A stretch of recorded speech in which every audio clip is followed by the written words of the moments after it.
Start करते हैं। Alright, just a second.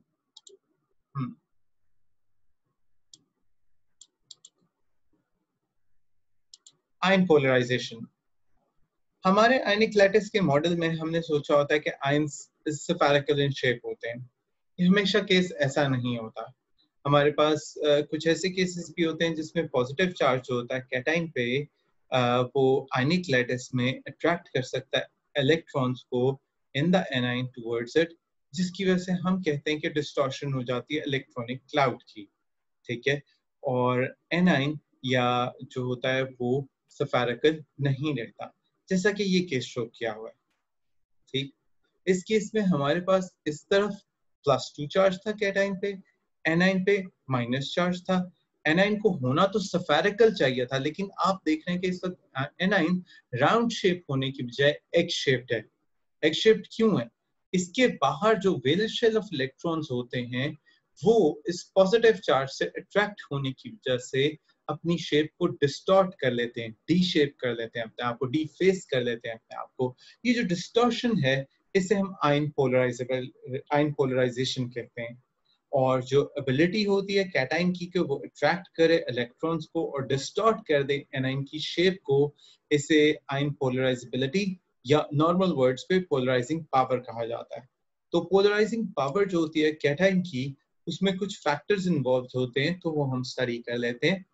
Factors affecting ion polarisation, ये सिंपल पोलराइजेशन कॉन्सेप्ट क्लियर हो गया कि इसकी शेप चेंज हो जाएगी, राउंड नहीं रहेगी, एग शेप्ड हो जाएगी जस्ट बिकॉज की अट्रैक्शन है दूसरी साइड पे।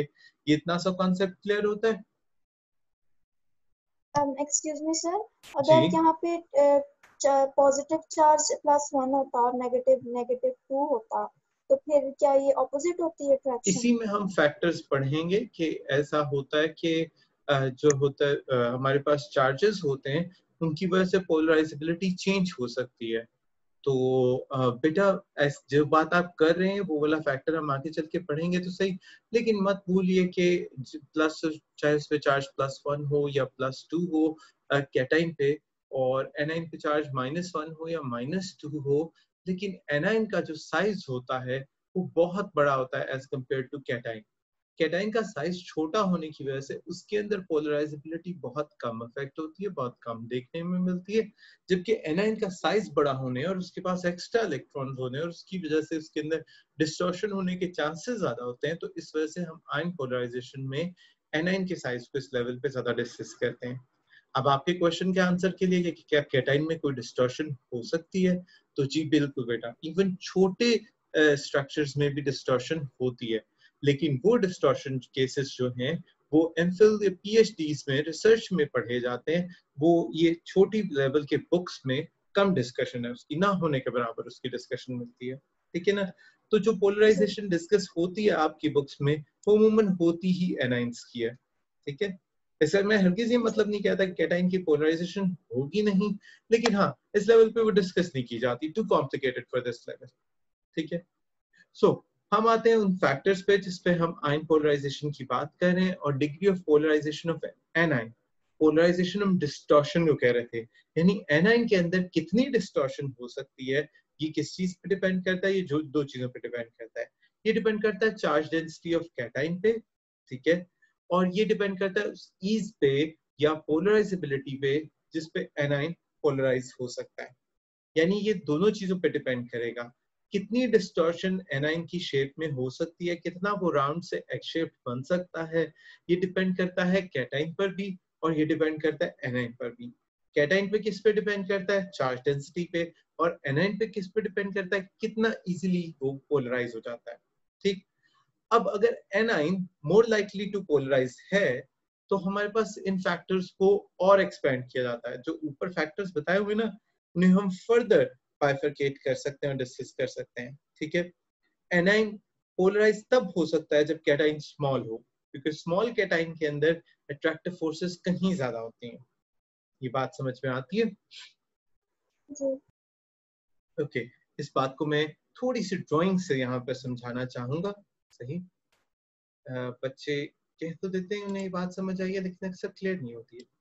ये देखिए, ये एक कैटाइन है लेट्स सपोज, ठीक है, और इस कैटाइन के केस में इसके अंदर हम पॉजिटिव चार्ज साइन शो कर देते हैं, ठीक है, पॉजिटिव चार्ज। अब इसका साइज जितना छोटा होगा, अंदर का न्यूक्लियस और बाहर के इलेक्ट्रॉन्स उतने इसके क्लोजर होंगे।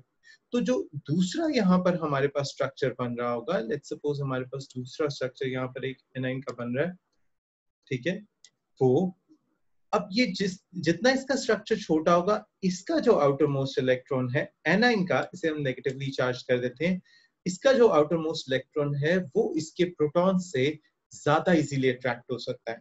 तो कैटाइन के स्मॉल होने से एनाइन का चांस पोलराइजेबिलिटी का या डिस्टॉर्ट होने का बहुत बढ़ जाता है। हम सोचते हैं छोटा कैटाइन क्या कर सकेगा, लेकिन छोटा कैटाइन एक्चुअली ज्यादा अट्रैक्शन पावर रखता है, क्योंकि उसके इलेक्ट्रॉन्स अपने इलेक्ट्रॉन्स बहुत करीब करीब होते हैं, और फिर उससे जरा सा आगे हमारे पास एनाइन के इलेक्ट्रॉन्स होंगे तो वो बड़े आराम से अट्रैक्ट करके डिस्टॉर्ट कर लेते हैं।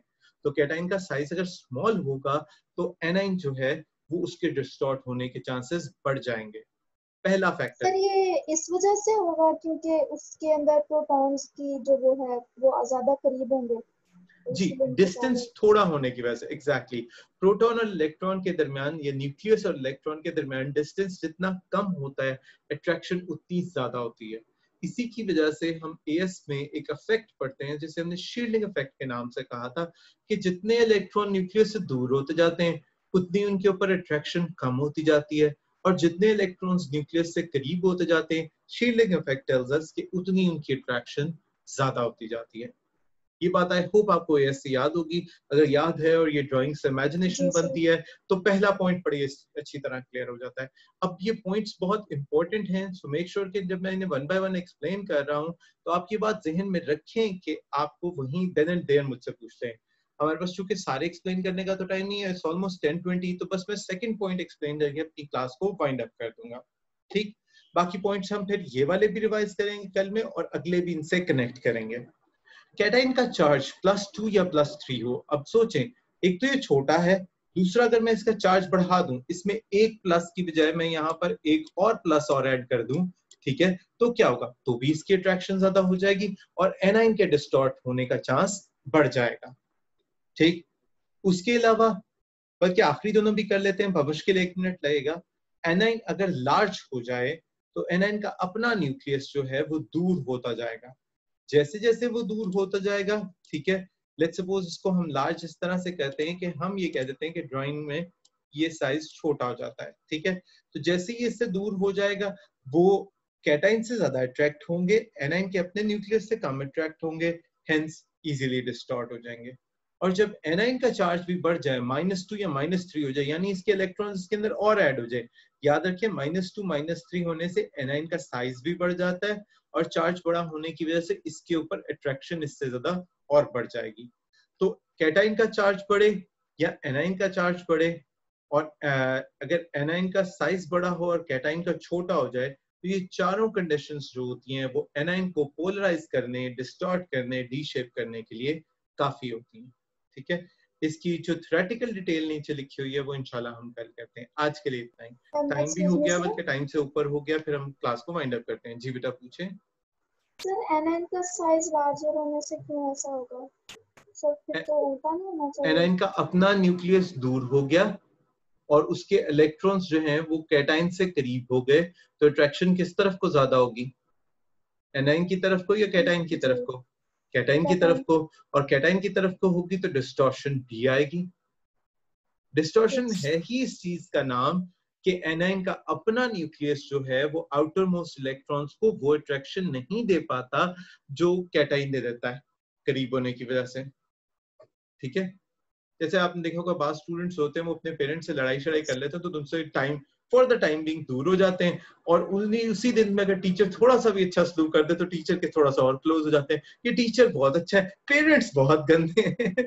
तो ये बेचारे एनाइन से जैसे ये इलेक्ट्रॉन दूर होते हैं और कैटाइन के करीब होते हैं, अट्रैक्शन मिलती है थोड़ी सी वहां से, ये इतना स्ट्रक्चर वगैरह सारा कुछ डिस्टॉर्ट कर लेते हैं। जैसे बच्चे हैबिट्स चेंज कर लेते हैं 2 दिन के लिए, पेरेंट्स को गुस्से वाला एटीट्यूड दिखा रहे होते हैं, टीचर के साथ और स्वीट बन रहे होते हैं, तो यही कैटाइन और एनाइन की एग्जांपल है। It might seem a funny example, but it's very easy to explain it like this. ठीक है, अगर सबको समझ आ गया तो क्लास वाइंड अप करें। All clear? जी सर। ओके, टेक केयर बेटा, अल्लाह हाफिज। ना